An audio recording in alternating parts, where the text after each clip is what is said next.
Good morning and welcome to the Habitat for Humanity in Northwest Indiana TV.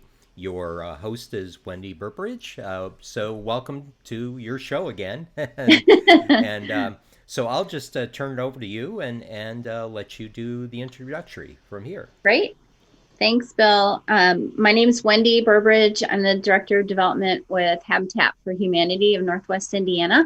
And with me today is Penny Triesenberg. She's our Family Services and Faith Relations Coordinator. And we're going to be talking about the application process for home ownership with Habitat for Humanity and probably some other little things, little tidbits. Hi, Penny. Hi, how are you? Good to be here. I'm good. We're just I want to say again, we're super grateful to Bill and Callie for allowing us to do this. It's a great opportunity to educate the community about what we do.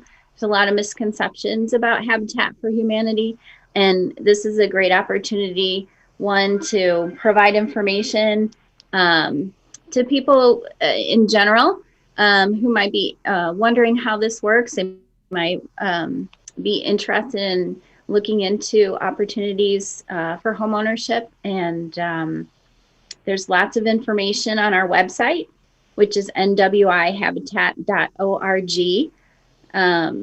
So Penny has a lot of information about the guidelines as far as what we look for to qualify for a home. If you want to maybe talk about that, Penny. Sure, absolutely. First and foremost, the biggest misconception that people have about Habitat is that people receive homes for free, and they absolutely do not. They actually purchase them, and our application process is the family has to have a need, a willingness to partner, and the ability to pay. And so our families must fall within the 30 to 80% median income for Lake County. And that's dependent on family size. The thing I kind of rattle off to everybody is your credit must be fixable. We don't look at your credit score. We look at what your outstanding debt is and how you are paying on that debt.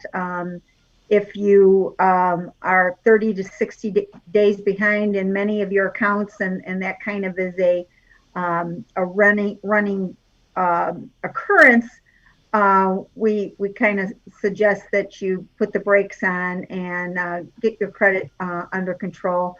And then our families have to are responsible for 300 hours of sweat equity, and those are volunteer hours.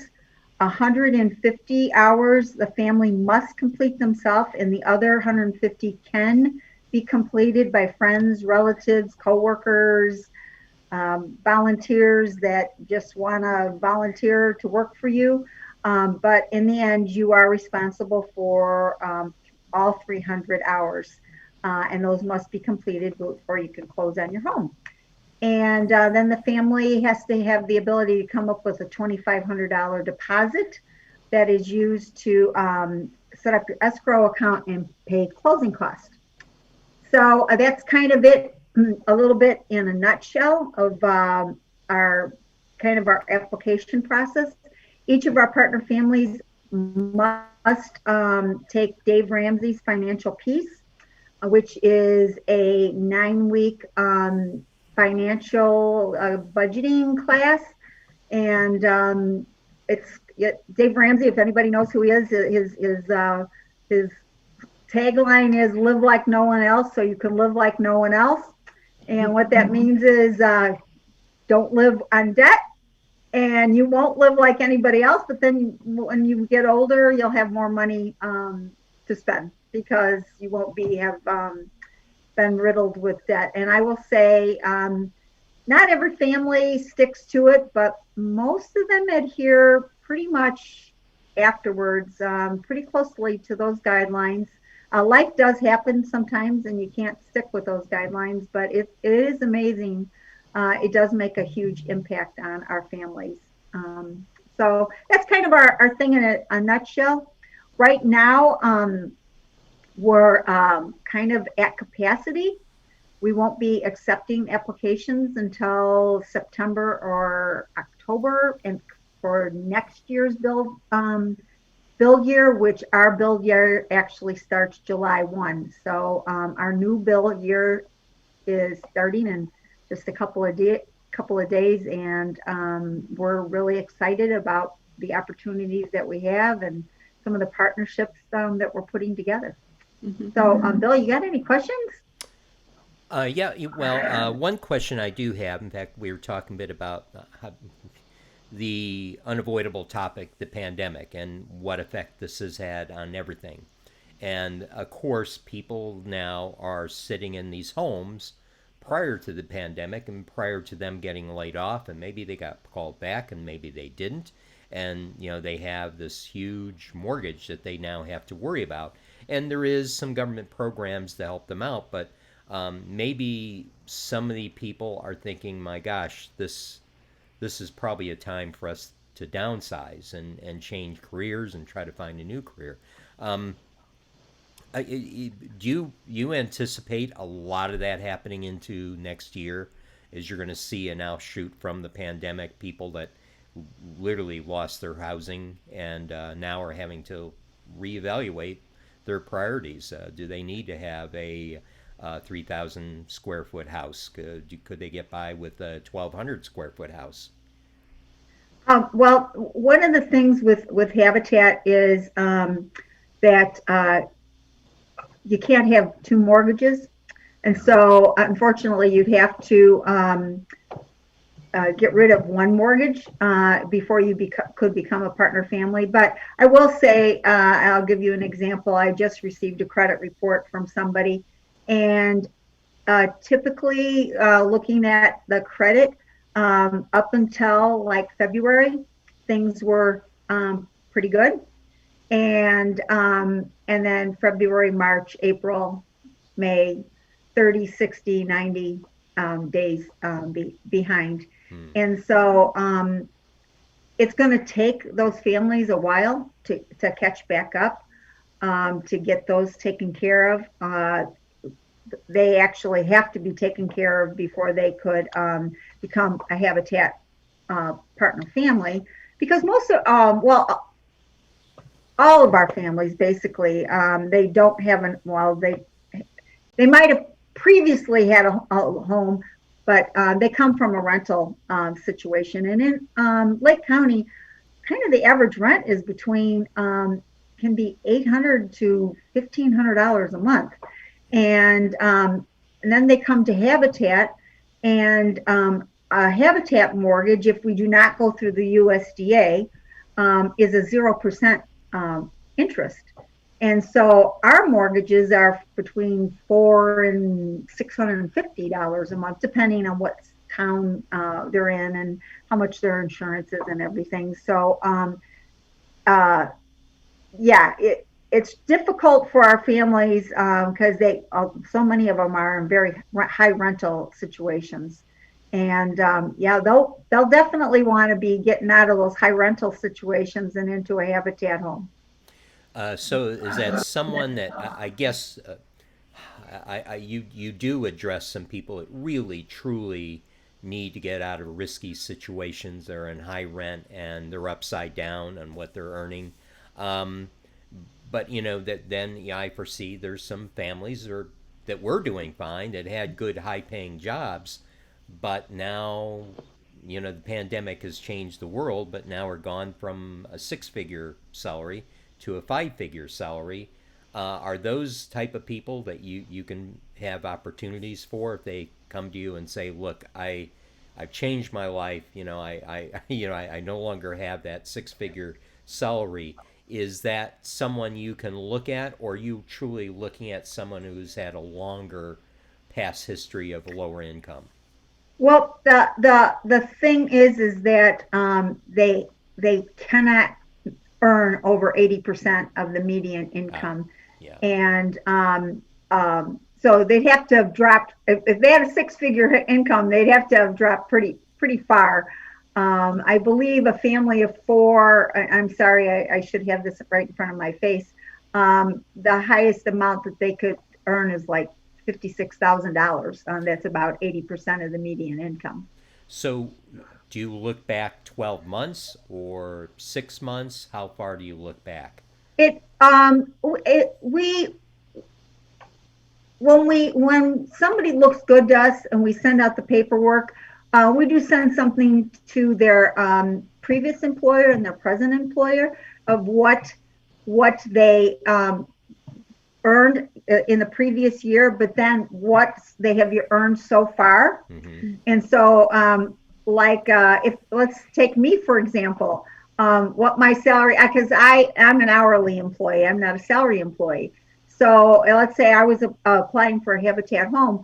Well, my last year's income would look very different than my this year's income, because there were paychecks after taxes that I was coming home with like $5, because I wasn't working very many hours. And so yes, there's a lot of people that are, thankfully, my husband, uh, he's a truck driver, he had to work, but there's a lot of people who were like me, and they're still waiting to be called back. Right. So yeah, we take all that into consideration. Okay. All right. So it's not looking at last year's salary where they're making 200,000 No, a year and all of a sudden they're making 12,000.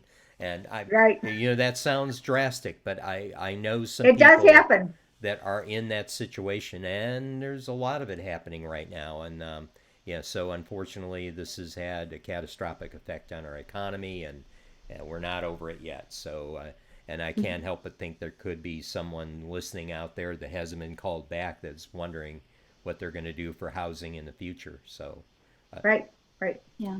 so The other thing is with Habitat is you must, you must have income, meaning it can be disability or Social Security or, a job, but it can't be unemployment.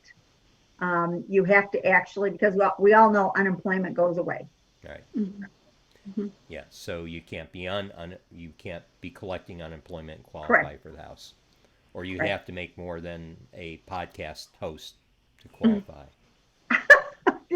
I hope so. I hope people are making more than this out there. No, well, So that, I wanted to also, if we could talk a little bit, Penny, about the mortgage that Habitat homeowners become responsible for.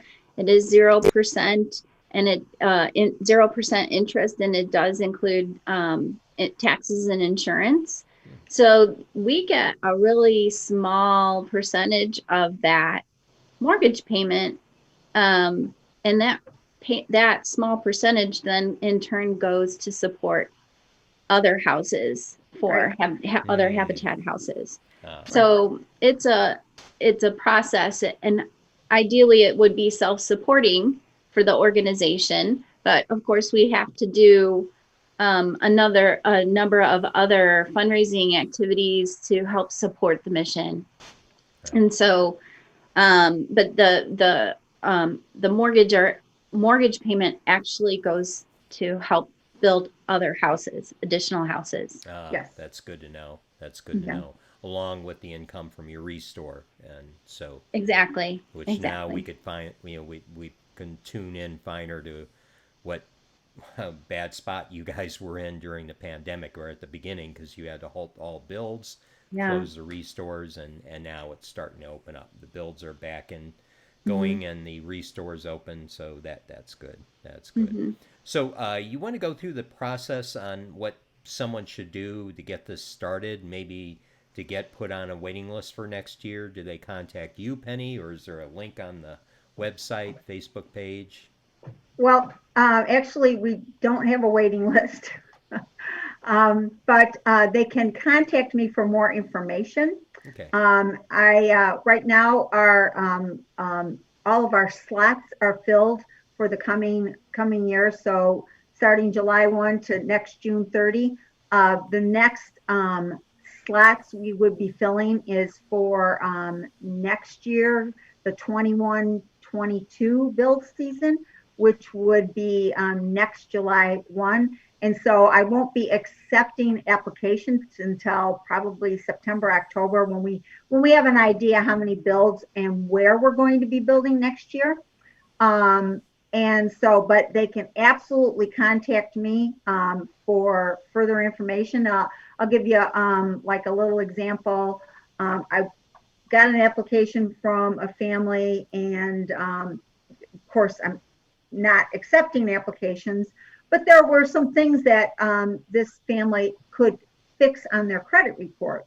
And so I gave her some information of what she could do, and told her, you know, if you run into problems, give me a call. And I'm not the expert of all experts, but I've been doing this long enough so that I have a little bit of an idea of say, okay, you want to take care of this, or, you know, get this out of collection, pay off this judgment, that kind of stuff. And then you're cleaning up your credit report. Yeah, awesome. Mm-hmm. Awesome. Penny, do you want to talk about so once a family is accepted or approved, then what happens then? Well, so they go through, and everything looks good. I get all the paperwork back that yes, they actually do have a job, and they only really have one car payment, you know, because I look at their bank statements and everything, and then they have a visit by our family services committee, and the family services committee votes. I'm not in that process as to whether this family should be put forward. Do they have need? Do they sound like they're willing to partner? And then it goes before our board, and so now they're a partner family. So now the fun begins. They sign partnership agreement, and they agree to the 300 hours of sweat equity, and then they start volunteering and taking Dave Ramsey's class. And as we go along, they're working on their house, which is, you know, really cool experience. So there's a lot of people that have never even held a paintbrush. And so now they're working on their house, and they're learning how to paint or hold a hammer, and what a screwdriver actually does. And it's fun. That's a lot of fun. People get, they're a little intimidated, but then men and women alike, they get on the power tools, and they love that power. And it's usually about 9 months to a year-long process in order to get your sweat equity done and your $2,500 saved and the house to be finished. And then once the house is finished, we have a dedication, which we will be having one on Tuesday in Hammond, 1049 170th in Hammond. And at 4:00 on Tuesday, the 30th, we will be social distancing. We will be outside, and we will be passing out masks. And it's a very moving situation. For 95% of our families, it is the first time that they have owned a home, and in at least two situations in my 10 years, it was the first time that anyone in their family had owned a home. And that's very, very moving. And they usually have their pastor come and say a prayer, and we give them a Bible. And yeah, it's just like passing the torch onto them. It's a very fun, moving experience. And I don't know, Bill, if you've been able to come to one, but No, if not, we actually, I'll try to get that out. It's next Tuesday, right? Next In Tuesday, Hammond? Tuesday yeah, at 4:00. I'll send you all the information. Okay. I was fully intending on sending you and Callie that information because I know that you both expressed interest in Yeah, checking it out. So yeah, we'd love to be there. That's got to be an emotional moment for the family. Now, this happens after the closing, or Correct. okay, so Yeah. closing happens. Yeah, every once in a while it happens just depending on, whatever situation, but 99% of the time it happens after closing and they're ready to move in uh, and it's fun. Yes, it's a fun day. That's great. Oh boy, that's got to be a great experience for the family and emotional. To have a minister there and bless the house and get it all. And this whole partnership of taking part in building a house, it gets them ready. Not only that, but they're Yeah. there when it gets built. They could say, "Oh, I could probably repair that." Yeah, I think I put a nail or a screw into that, so I'm going to give it a try before I give someone a call. So, and that's they end up with the entire skill set that they've never had before.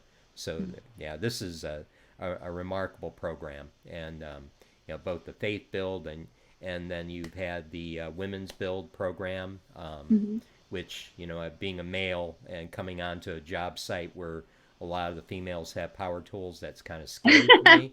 Not because they wouldn't do very well, but I'm just thinking, some anger may build up. No, no, the kind of funny thing, in the past, we had a construction manager, he kind of roll his eyes about, women build. And of course, you set a schedule Hmm. of what that week or 2 weeks of the initial women build would look like. And doggone it, if the women didn't always beat that schedule. That's But right. we get out there and we want to prove the first time I was on a women build, I helped set trusses up on, and I'm not really comfortable with heights, but doggone it, I was up there, Yeah. was up Well, there, you don't have you probably know. a lot of them sitting around talking about the baseball game or some and wasting time like us males typically been accused of doing. So yeah, but of course now there's no baseball or I was anything. just gonna say, Yeah. So there's now no you'll be excuse sitting for around us. talking about that there is no baseball game. They'll sit around and talk about their man cave. They'll find a way of wasting time, right? Oh boy. Well, well, men are welcome on the Women Build site Yep. for sure. And we've had many men join us, and it's an opportunity for them to support women in not only in developing their skills, but also, we're building homes primarily for single moms, and Yeah. it's tough for single moms to, you know, I'm not going to get in a whole soapbox or anything, but it's tough for single moms. It's tough for moms, Oh, yeah. period. I know many of my You know, friends, and I know income that. wise, women aren't making the same, and they're responsible for their children. And I'm not putting down men in any way, shape, or form. It's just, it's just tougher for women. And hope, we're offering an opportunity for women to get ahead, build some safety and security in their lives and for their children. Hmm. So, um, Well, Well, I I, just I will say this.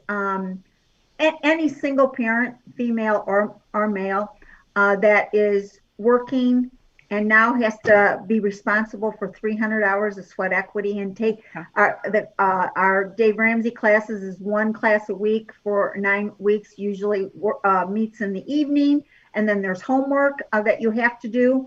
Um, you put that on top of having children at home and yeah. doing homework and oh my goodness, during the pandemic now you had your kids at home and you're trying to teach them school too.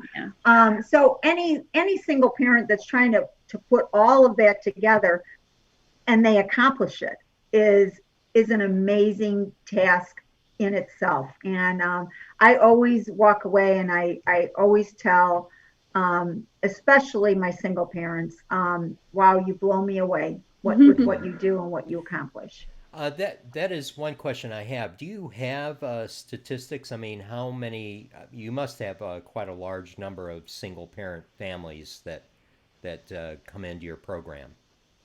Yes, we do. Probably in the last year, um, the last year that we closed on a home, we only had one family that was married.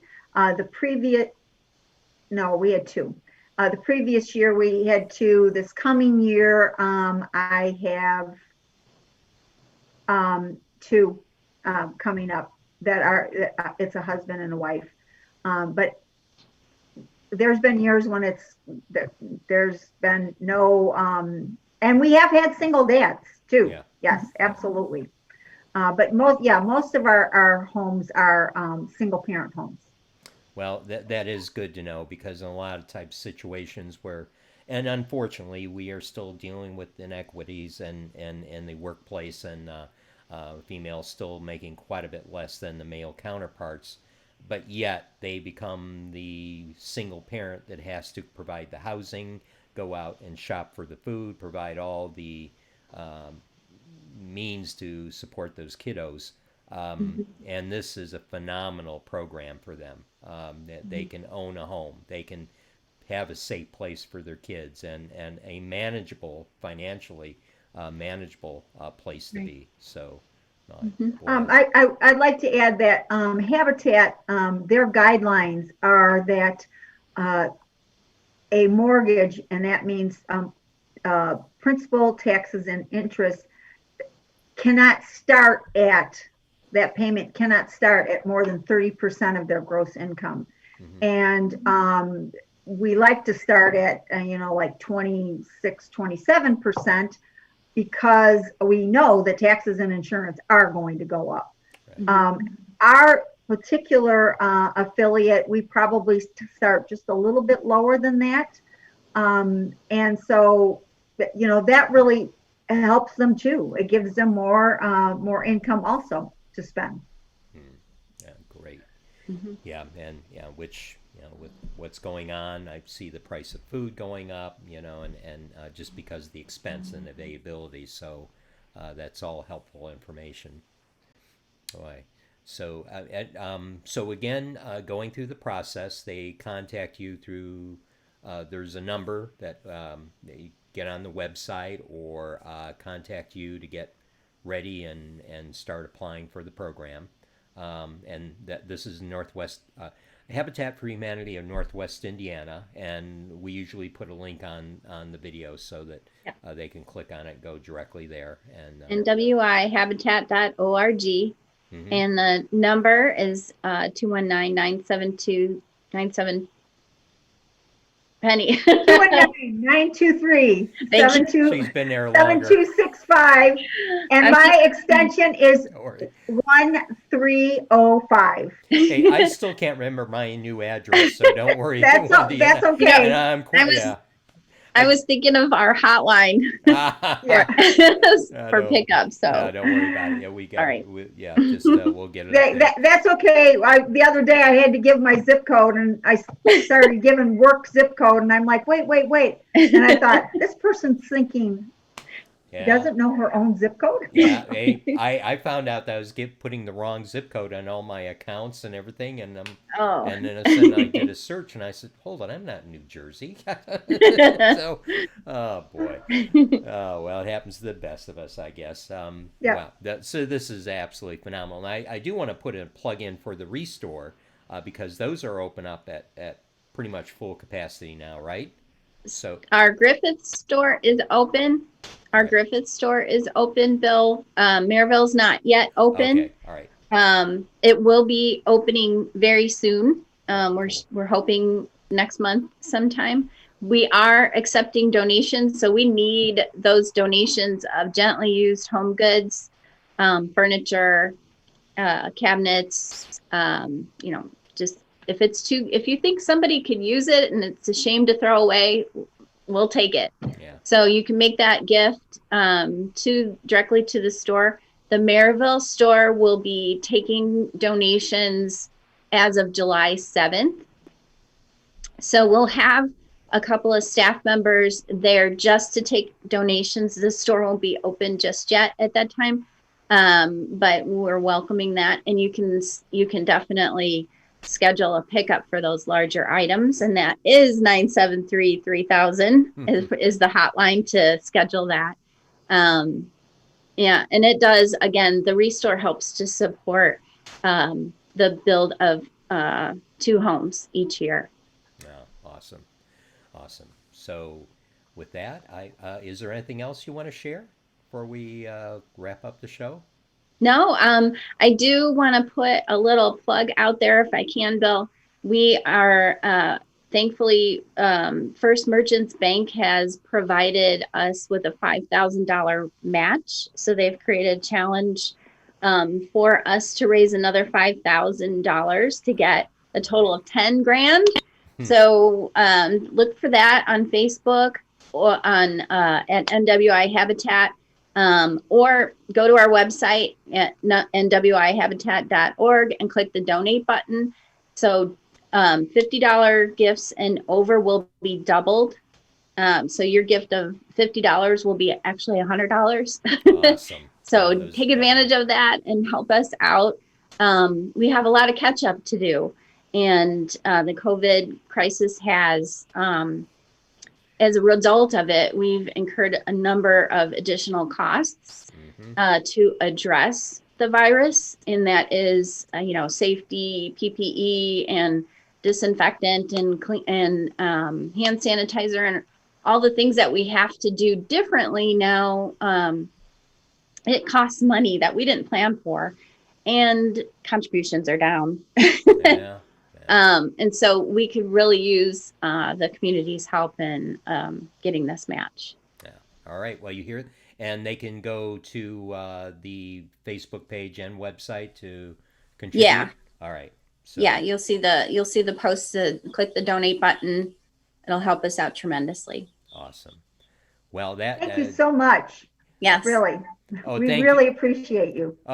We're honored to have you as a part of the network, and this is something that we get emotional about, and making sure people have a safe place to be is key. And even after this pandemic, it's even going to be more so. So you guys do great work. Well, thank you. Thank you. And with It that, doesn't happen without people like you, Bill. No. It really doesn't. we feel bad because we haven't come out on site and swung a hammer yet. That's okay. We'll get going you out to there. one of these days, though, and yeah, send us information about that house Dedication. Yeah. dedication, and we'll see if we can get there. So Awesome.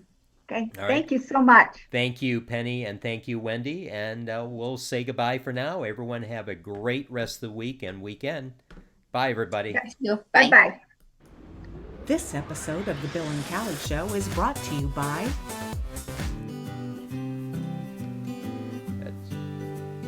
Hold on a second. Holy moly! Look at this. Shh! Be quiet! But this is important stuff. Look, there is nothing more important than what I am doing right now, reading Another Mystery by local author Susan L. Perry. I have already finished these, and I've ordered her newest book, The Proof is in the Pudding, on Amazon. Really, you need to look at this. Shut up! Alrighty then. Alrighty then. For these and other books by author Susan L. Perry, you may order them at Amazon.com or from your local bookstore. For more information about the author, visit her website at www.susanlperry.com.